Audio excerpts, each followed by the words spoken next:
Hi everybody, my name is Michael Millerman, millermanschool.com. In this video, I want to talk to you very briefly about 3 ideas from a nice book on Bitcoin called Cryptosovereignty.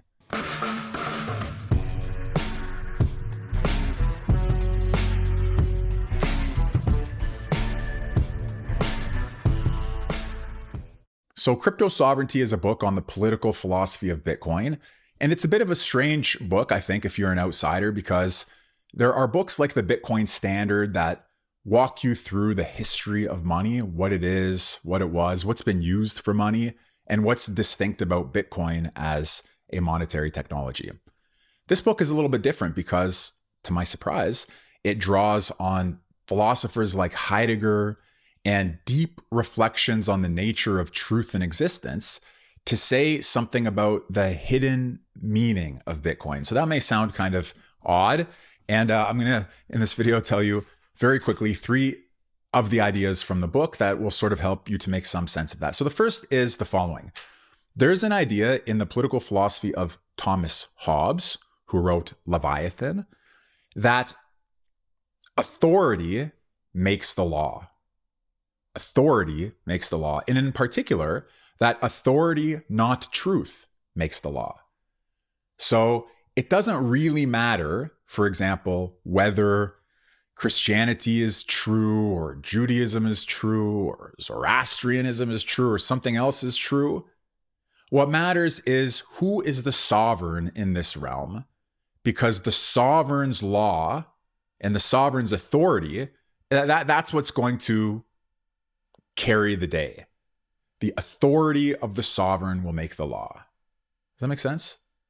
Okay, so this idea of sovereign authority is extremely interesting and important in the history of political thought.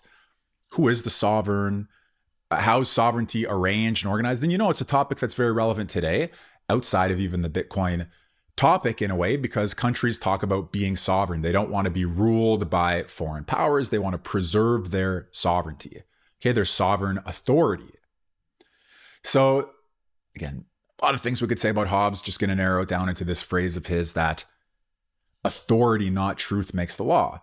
And in the Cryptosovereignty book, the argument is advanced that Bitcoin actually reverses this, that truth, not authority, makes the law. So this Bitcoin restores truth functions or truth calculations or concern with truth operations to the center of our concerns. It no longer makes authority decisive. It makes the truth decisive. Again, we're talking about calculation, mathematics, physics, the way that Bitcoin works, without getting into a lot of details, mostly because I couldn't get into them even if I wanted to, but it's solving complicated mathematical equations. It's proof of work. There's some relationship between the energy that you put into the system and the way that energy is used, the computing energy is used to solve mathematical equations, mathematical problems. In other words, it's not up to the authority of any person. Like Michael Saylor says, I think Bitcoin has no CEO. It's a distributed, decentralized network that proves itself, and that can be double checked and triple checked and checked across the distributed ledger, but that proves itself in truth operations, assuming that we treat the solution of a mathematical problem as a truth operation, okay?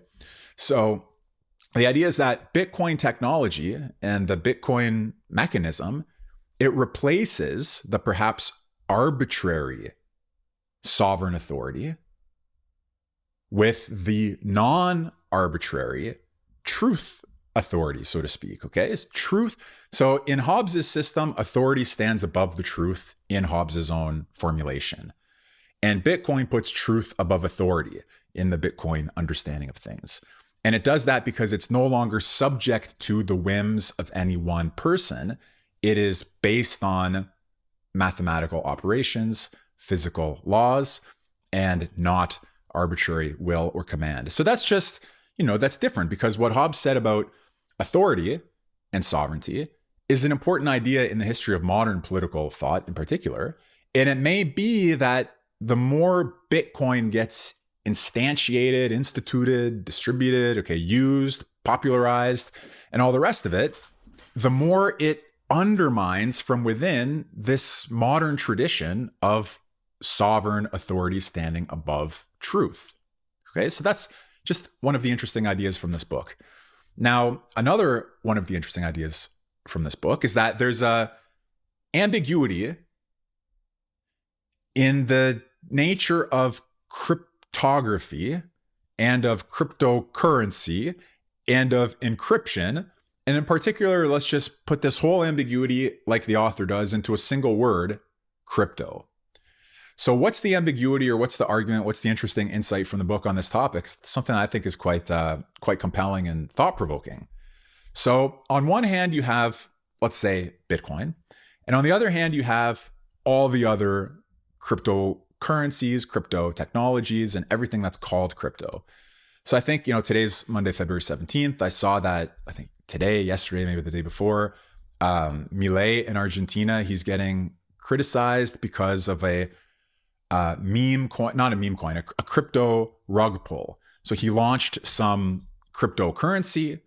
It quickly developed a huge market value.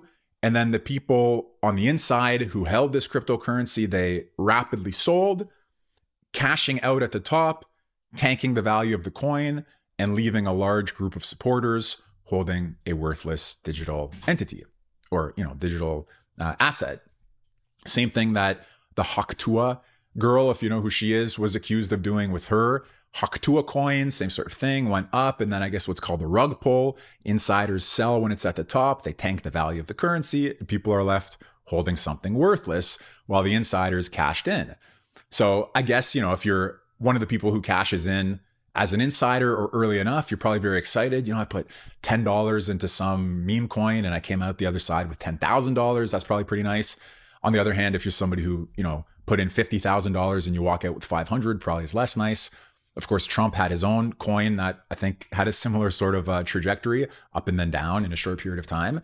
So there's this idea that crypto, broadly speaking, it goes against the ethos and against the DNA of Bitcoin. Bitcoin is not supposed to have a rug pull. Okay, Bitcoin doesn't have insiders who can cash out in that way and put the price down. It's not part of the ethos and the essence of Bitcoin. So in some cases, Bitcoiners are against or very suspicious of crypto. When they wanted a Bitcoin strategic reserve, a strategic Bitcoin reserve, they don't necessarily want it to include low value, non-Bitcoin casino-like digital assets. Okay, shit coins, meme coins, all that kind of thing. Now, what the author argues is that these things, and he does this on the basis of Heidegger's philosophy, which is really quite amazing, that crypto as a word and as a notion itself encrypts the truth of what Bitcoin stands for and the difference between Bitcoin and non-Bitcoin mechanisms. And it does so in a way that is only known to, as it were, the initiated ones. So one part of the meaning of crypto, crypto is the root of the word is a Greek word for concealment, like cryptic, right? Concealed, secret, hidden. And like all things that are concealed, secret, and hidden, there's always the notion of a small group of initiates who are initiated into that secret meaning, that hidden wisdom, that occult knowledge, who know the inner truth. But it's not known to everybody. It's concealed from everybody. So crypto has this ambiguity built into it that if you think about it, it means concealment, it means to be hidden, it means to be secret. And the secret meaning of crypto is what Bitcoin technology is doing to unfold sovereign authority, to undo the traditional forms of sovereign authority in the world and to replace it with itself. Okay, it's kind of weird notion, but that externally, the two sides of a coin go together. The secret inner truth of what Bitcoin is and is going to accomplish in the world somehow inevitably goes together with the vulgar, popularized, casino-like crypto meme coin, shitcoin market that allows people like melee to cash in on a on a spike in a rug pull. You see it? So it's kind of a weird notion, but it says, you know what crypto is roughly. I know what crypto is roughly, right? Maybe we include Bitcoin under the umbrella of crypto roughly. But if we think through the meaning of concealment, of hiddenness, of the cryptic, then we see that the very popularization of the word crypto, which extends over such disparate cases as on one hand, Haktua coin, and on the other hand, Bitcoin, that shows you the secret two-sidedness of this whole phenomenon. It's got one vulgar aspect, one sort of aspect for the initiates, and like it or not, they kind of go together. So it's an interesting thought. Maybe I haven't conveyed it so well here. I recommend that you take a look at the book if you find this intriguing in any way, but I thought that was a nice takeaway message for me from the book. This two-sidedness of the notion of crypto. Again, it offers its true meaning and treasures only to those who think through what it means for something to be concealed, cryptic. For everybody else, it's a casino where you can either get rich quick or lose everything quickly, and it's the world of rug pulls. But somehow they go together. Okay, so there is another thing that I wanted to mention. So again, the first one was Bitcoin as a truth mechanism, as opposed to, as it were, sovereign, arbitrary authority, which it kind of was in Hobbes. So it represents, believe it or not, in this strange way, a different approach to the very configuration of political theory that is non-modern in a way, if modernity requires sovereign and slightly arbitrary authority, or completely arbitrary authority. So one other related theme that I took away from the book on this topic is the following. There's a popular notion in political theory. You can find it in Carl Schmitt, in Giorgio Agamben, and in others. Even, for example, Alain de Benoit has written about this, a French thinker. He wrote about it commenting on Carl Schmitt at the time of America's Patriot Act after 9/11 and all of that. Okay, so the idea is the following, that you probably maybe have even heard this phrase of Carl Schmitt's: sovereign is he who decides the exception. So what does that mean? Suppose that I have a law and I have the rule of law, and everybody's covered by the law and by the rule of law in principle. Okay, say civil liberties. Think a basic notion of civil liberties. And then I say, you know what? There's an emergency, a medical emergency, a national security emergency, maybe even a financial emergency. There's some sort of emergency. And because we're in an emergency situation, I have to suspend the law. I have to suspend civil liberties. I have to cross a threshold that ordinarily I wouldn't be allowed to cross. But I have to do that in order to preserve the entity, to preserve our country, to preserve the life of our people, to preserve our nation, to preserve whatever needs to be preserved. So Agamben, Italian political theorist, wrote about this both theoretically, but also during COVID, because COVID instituted a regime of the exception of the law because of a medical emergency. Very interesting phenomenon. Patriot Act post 9/11, suspension of civil liberties for the sake of dealing with an emergency situation, okay, or an exception, an exceptional situation. So who decides when it's emergency? Who decides? The sovereign. So the sovereign can always suspend the operation of the law because of an emergency. So interestingly enough, there is no suspension of the law in the Bitcoin, as it were, worldview, or in the Bitcoin mechanism, or in understanding Bitcoin. This problem, the relationship of sovereignty, authority, the exception, and the suspension of the law, those elements, they're factored out in Bitcoin, because Bitcoin, again, this is going to sound potentially like arcane and mysterious, especially if you don't know anything about Bitcoin or anything about political philosophy, or if you've never thought about the relationship. So I apologize if it does sound arcane. The book itself will help you to make some of these connections if you're interested. I'm just trying to give you a quick run through here. So the idea is that Bitcoin, as it were, can't lie. The mechanism can't lie. I mean, a person, I can give you my word and break my word. Yes? I can tell you I'm going to do something and not do it. And this is a problem of oath giving as well, an ancient problem, incidentally, because oaths are discussed in Plato's Laws, a book written 2,500 years ago. So if I swear to God, if I give you an oath that I'm going to do something, and maybe I'm a believer and I'm going to do it because I don't want to get punished by God, but maybe I'm an atheist and I'm just blowing smoke. You know, my word, if my word is my bond, but I can lie, there's some wiggle room built into how much trust you can put into what I say, right? So that's why we love a man of his word, because there's no wiggle room and you know that he's going to do what he says. Bitcoin is like a man of his word who never lies and who can't lie. He can't give you an oath and then break it. He can't tell you that he's going to say the truth and then not say it. And he certainly can't suspend any law. So when you put truth and not authority in charge of things, the truth won't lie, the truth won't suspend itself, and the truth will just do what it does. It's like an oath that can't be broken. So the idea is that these, let's call them computer handshakes that take place at the level of the Bitcoin system, there's no falsity there. You can't be false to another man in that world. And therefore, there's a different relationship between, as I say, authority, sovereignty, truth, legitimacy, the oath giving or the word that you give, on which so many things are premised in political discourse. And that just doesn't work that way. So I will tell you that the author of Cryptosovereignty, Erik Cason, he does actually mention Giorgio Agamben, this Italian thinker, in relationship to the application of the notion of the oath to Bitcoin, because Agamben has written separately about the oath. Okay, what is an oath? What's the role that oaths play in politics?